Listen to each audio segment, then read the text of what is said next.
ହଉ ଟିକେ ପଇସା ଟିକେ ବରାବର ହିସାବରେ ଦେଇଦେବ ହେଲା ଗ୍ରୁପରେ ଆଡ୍ କର ତମ ଗହିର ଫଇର କୋଉଠି କ'ଣ ଅଛି ଆମ ଚିଠାଟା ନିଅ। ଆରେ ଜାଣିଛି ମୁଁ ଥାଉ।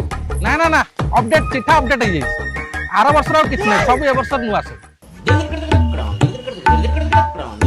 ଫିନାଇଲ ଫିନାଇଲଟା ଦରକାର ନା। ଫିନାଇଲ କ'ଣ କରିବ ପାଇଖିନା ସଫା କରିବ? ପାଇଖିନା ସଫା ନ କଲେ କ'ଣ ହେଲା ପାଇଖିନା ପାଣି ତ ବିଲରେ ପଶୁଛି ନା ଟିକେ ହାଇଜେନିକ୍ ମେଣ୍ଟେନ୍ ପାଇଁ ଫିନାଇଲ ପଡ଼ିବ। ସୋରିଷ ତେଲ ହଁ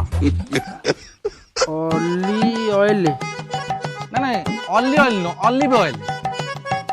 ସେଇଟା କ'ଣ ହବ? ରାତିରେ ଖଟି ତୁଟି ଗଲେ ଯୋଉ ଅଣ୍ଟା ଫଟା ପେନ୍ ହଉଛି ଟିକେ ମାଲିସ ଫାଲିସ କରିବା ପାଇଁ ଆଉ। ନାଇଁ ବା ସେ ଯୋଉ ମାଲିସ କରିବାକୁ କିଏ ଅଛନ୍ତି ନା ମୋ ମାଇକିନାକୁ ପଠେଇଦେବି? ନାଇଁ ବା ସିଏ ଗୋଟେ ମୁରବି ତୁଲ୍ୟ ଲୋକ ସେ ମାଲିସ ଫାଲିସ କଲେ ଭଲ ଲାଗିବ। ଯଦି ଯୋଉ ଝିଅ ବାହାଘର କଥା କହୁଥିବ ସେ ଝିଅ ଯଦି ପଠେଇବ ଆହୁରି ଭଲ ହୁଅନ୍ତା। ତମେ ଶଳା ମଣିଷ ନା ବେଧୁଆ ଗୁଡା ବେ?